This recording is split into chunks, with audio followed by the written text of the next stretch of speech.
नमस्कार. WhatsApp post आपली मुलगी पैसे कमावते याचा अभिमान वाटायला लागला आहे. पण लेखक अनामिक.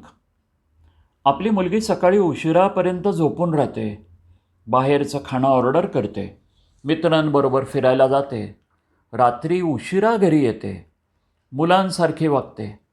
सॅटर्डे संडे कुठे असते माहीत नाही. याबद्दल बापानं विचारलं तर मुलीपेक्षा तिच्या आईलाच जास्त राग येतो. मला मेलीला आयुष्यभर घरात कोंडून ठेवलं, पण मी मुलीच्या बाबतीत हे ऐकणार नाही. असंच पुरुषांना ऐकून घ्यावं लागतं. कुलधर्म, कुळाचार याचं किती जणींना भान आहे.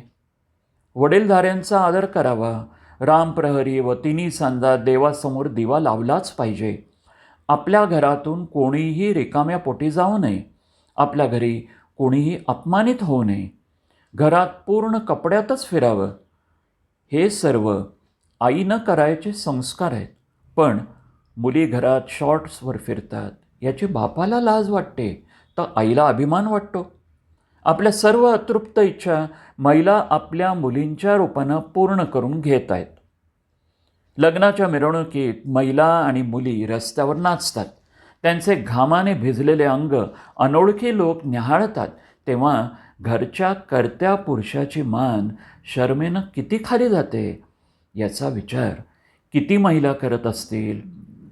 काही बोलावं तर आम्ही नाचू नयेच का? आम्ही आनंद व्यक्त करूच नाही का?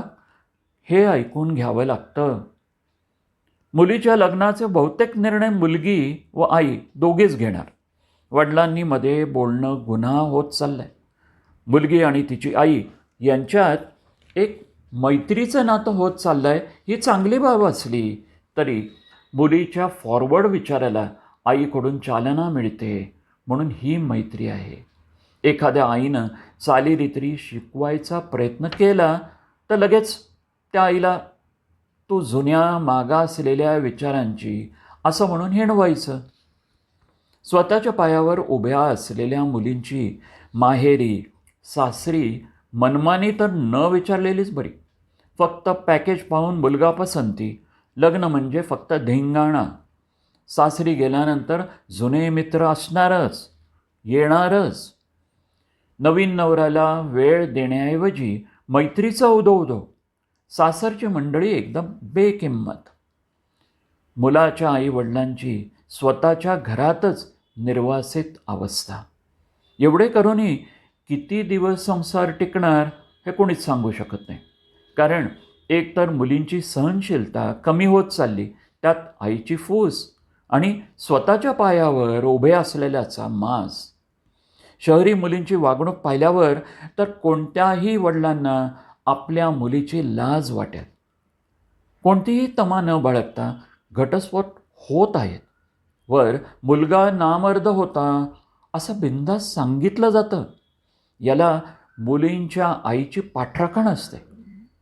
तालुका किंवा खेड्यातील बायांचा वेगळाच खाक्या. 12वी नापास मुलीलाही पुण्यातला इंजिनियरच किंवा सरकारी नोकरच हवा. त्यांच्या आईंना इंजिनियरचं काम काय असतं ते पण माहिती नाही. इंजिनियर शब्दाचं स्पेलिंग येत नाही, तरीही जावई इंजिनियर पाहिजे, तोही 10 लाखांवरील पॅकेजचा. काहींना वाटेल मग खेड्यातील मुलींना इंजिनियर मिळूच नाही का? तर मिळावा, पण त्या मुलाच्या अपेक्षांना तुम्ही पण उतरा ना. मुलीच्या आईच्या अपेक्षा पाहून त्या माऊलीला विचारावंसारखं वाटतं. बाई गं, तुझ्या बापानं वयाच्या कितव्या वर्षी घर बांधलं? तुझ्या नवऱ्यानं आजवर किती रुपये कमावले? तू वयाच्या कितव्या वर्षी लाख रुपये पाहिलेस? स्वतः STमध्ये अर्ध्या तिकिटासाठी कंडक्टरबरोबर भांडतेस. तुझ्या नवऱ्यानं रेशनच्या साखरेसाठी खोटं आधार कार्ड बनवून घेतलं आणि तुला मात्र जावयाचा 3 BHK हवा. दारात लग्नाआधीच 4 व्हीलर हवी. सासू सासरे असलेलं एकत्र कुटुंब नकोय. हे काय चाललंय? स्वतःचं आयुष्य साधा भात, फोडणीचं वरण, फोडणीचा भात, साधं वरण खाण्यात गेलं. परवाच्या भाकरीत कालच्या पोळ्यांना एकत्र करून फोडणीचे तुकडे तू खाल्लेस. हे तुझ्या लेकीला सांगून बाहेरचं खाणं ऑर्डर करणं थांबवायला सांग. गरजेपुरताच खर्च करायला शिकव. आणि यात आम्हाला मिळालं नाही, तिला तिच्या नशिबानं मिळतंय म्हणून बिघडू देऊ नकोस. बाई, तू मुलींच्या संसारात सारखी ढवळाढवळ करतेस, तर तुझ्या मुलाच्या संसारात त्याच्या सासरवाडीची ढवळाढवळ तुला चालेल का? सासू सासरे एकत्र कुटुंबात नको वाटते, तर मग तुझ्या मुलानंही असाच विचार करावा का? फक्त अडचणीच्या वेळीच कुटुंब आठवतं, असं जर असेल तर ऐनवेळी तुझ्याकडे कोण येईल? जी मजा एकमेकांना समजून घेऊन राहणाऱ्या एकत्र कुटुंबात आहे, ती जगात कुठेही नाही. हे कधी कळणार आहे? सर्वच महिला न कळणाऱ्या अशा आहेत असं अजिबात नाही. अनेक महिलांनी अत्यंत प्रतिकूल परिस्थितीतही स्वतःच्या हिमतीवर घर तोलून धरलेली आहेत. अशी बरीच उदाहरणं आहेत. शेवटी एवढंच सांगावंसारखं वाटतं की महिलांनो आणि मुलींनो, पाश्चिमात्य संस्कृतीचं अनुकरण टाळा. आपल्या अपेक्षांना आवर घाला. साधेपणात जी सुंदरता आहे ती भंपकपणात नक्कीच नाही. मध्यमवर्गीय संसार थाटण्यात काही कमीपणा नाही. घरातील एकच भाकरी अर्धी अर्धी खाल्लात तर नवरा बायकोचं प्रेम नक्कीच वाढेल.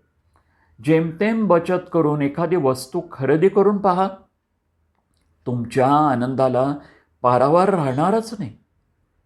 संस्कृती जपा, कुलधर्म, कुलाचार, सणवार साजरे करा, मोठ्यांचे मान सन्मान ठेवा, घराचे घरपण सांभाळा, बचत करा, हौसमौज घरच्यांबरोबर करा.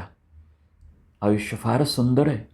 फक्त पैसा, पॅकेज म्हणजेच सर्व काही हे मनातून काढून टाका. धन्यवाद. लेखक अनामिक. वाचन संजय इनामदार.